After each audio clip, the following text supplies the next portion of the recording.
बिस्मिल्लाहिर्रहमानिर्रहीम। अल्लाहुम्मा सल्ली अला मुहम्मद व आले मुहम्मद।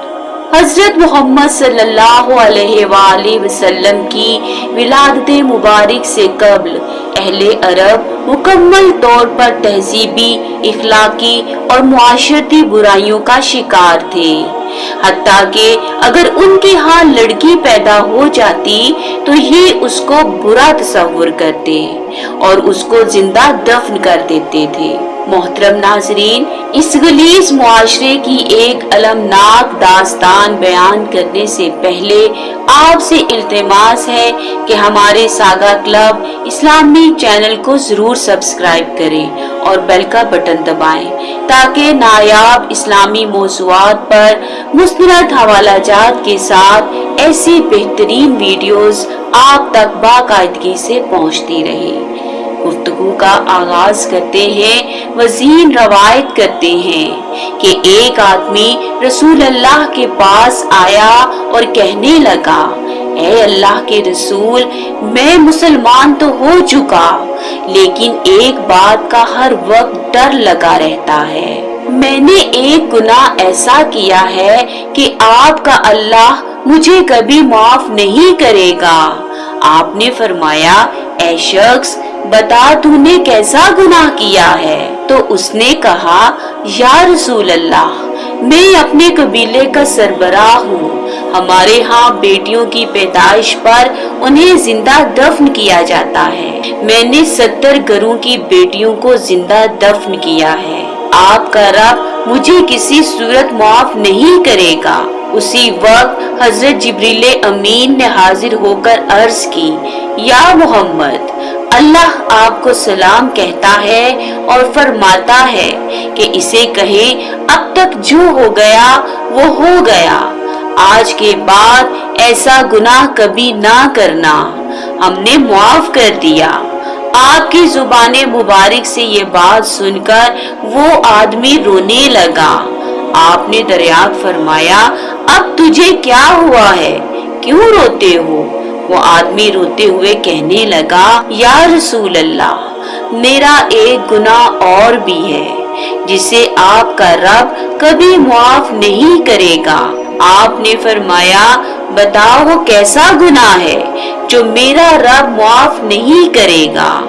अब उस आदमी ने एक ऐसी अलमनाक दास्तान बयान की जो पत्थर दिल को भी रोने पर मजबूर कर दे। कहने लगा, या रसूल अल्लाह, मेरी बीवी हामिला थी और मुझे किसी काम की गरज से दूसरे मुल्क जाना था। मैंने जाते हुए बीवी से कहा, अगर बेटा हुआ तो उसकी परवरिश करना, अगर बेटी हुई तो उसे जिंदा दफन कर देना। मैं बहुत अरसा बाद घर वापस आया तो मैंने दरवाजे पर दस्तक दी। इतने में एक छोटी सी बच्ची ने दरवाजा खोला और पूछा, तुम कौन हो? मैंने कहा, पहले तुम बताओ तुम कौन हो? वो बच्ची बोली, मैं इस घर के मालिक की बेटी हूँ। आप कौन हैं? मेरे मुंह से निकल गया, अगर तुम इस घर के मालिक की बेटी हो तो मैं इस घर का मालिक हूँ। या रसूल अल्लाह, मेरे मुंह से ये बात निकलने की देर थी कि वो छोटी सी बच्ची मेरी टांगों से लिपट गई और कहने लगी, बाबा, ए मेरे प्यारे बाबा, आप कहाँ चले गए थे? बाबा, मैं हर दिन आपके इंतजार में गुजार रही थी। ऐ अल्लाह के नबी, मैंने बेटी को खुद से दूर किया और जाकर बीवी से पूछा, ये बच्ची कौन है? बीवी रोने लग गई और कहने लगी, ये तुम्हारी बेटी है। या रसूल अल्लाह, मैंने सोचा मैं कबीले का सरदार हूँ, अगर अपनी बेटी को दफन ना किया तो लोग कहेंगे हमारी बेटियों को दफन करता रहा और अपनी बेटी से प्यार करता है।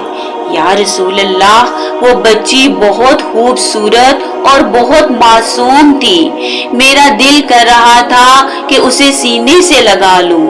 फिर सोचता था कि लोग मुझे ताना देंगे कि अपनी बेटी की बारी आई तो उसे जिंदा दफन क्यों नहीं किया। मैंने एक मंसूबा सोचा और घर से बेटी को तैयार करवा कर निकला। बीवी ने मेरा इरादा जान लिया और मेरे पांव पकड़ लिए। रो रो कर फरियाद करने लगी कि ये तुम्हारी अपनी बेटी है, इस पर रहम करो। मैंने बीवी को पीछे धक्का दिया और बच्ची को लेकर चल पड़ा। रास्ते में मेरी बेटी ने कहा, बाबा क्या मुझे नानी के घर लेकर जा रहे हो?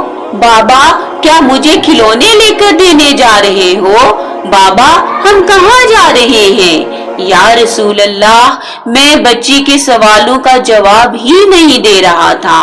वो पूछती जाती और कभी मेरा मुंह चूमती, कभी मेरे सर का बोसा लेती, कभी अपने हाथ मेरे बालों पर फेरती, मगर मैंने उसके किसी सवाल का जवाब नहीं दिया। सहरा में एक मुकाम पर जाकर मैंने उसे बिठा दिया और खुद उसकी कब्र खोदने लग गया। वो आदमी ये वाकया सुना रहा था और आ हजरत हिचकियों से रोते जा रहे थे। कहने लगा, मेरी बेटी ने जब देखा कि मेरा बाप धूप में सख्त काम कर रहा है तो उठकर मेरे पास आई। अपने गले में जो छोटा सा दुपट्टा था वो उतार कर मेरे चेहरे से रेत साफ की और कहने लगी, बाबा धूप में क्यों काम कर रहे हैं? छांव में आ जाएं।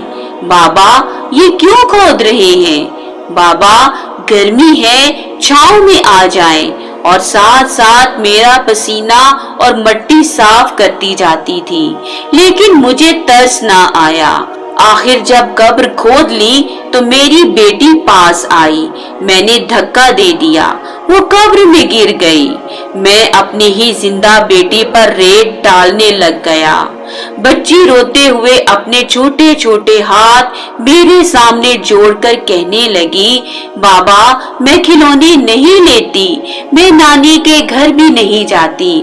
बाबा अगर मेरी शक्ल पसंद नहीं आई तो मैं कभी आपके सामने नहीं आती, मगर मुझे ऐसे मत मारे। या रसूल अल्लाह, मैं बच्ची पर रेत डालता गया। मुझे उसकी बातें सुनकर भी तरस नहीं आया।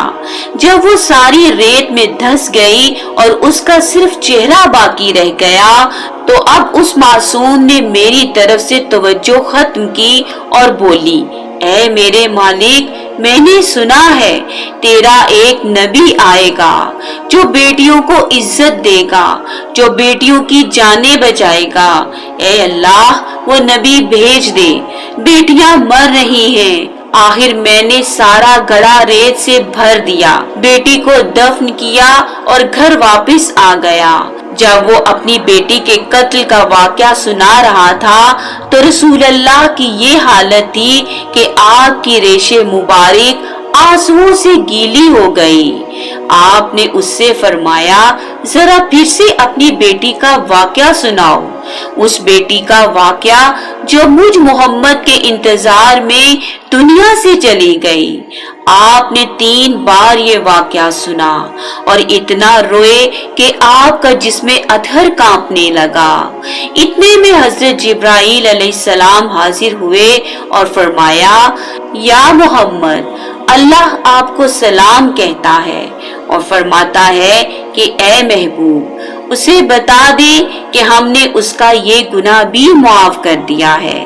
इसके बाद आपने फरमाया, ए लोगों सुन लो, जिसने 2 बेटियों की कफालत की, उन्हें बड़ा किया, उनके फराइज अदा किए, वो कयामत के दिन मेरे साथ इस तरह होगा जिस तरह शहादत की और 7 वाली उंगली आपस में मिली होती है। अल्लाह करीम हमें रसूल अल्लाह के अहकाम की अताअत करने की तौफीक अता करे। अल्लाहुम्मा सल्ली अला मुहम्मद व आले मुहम्मद।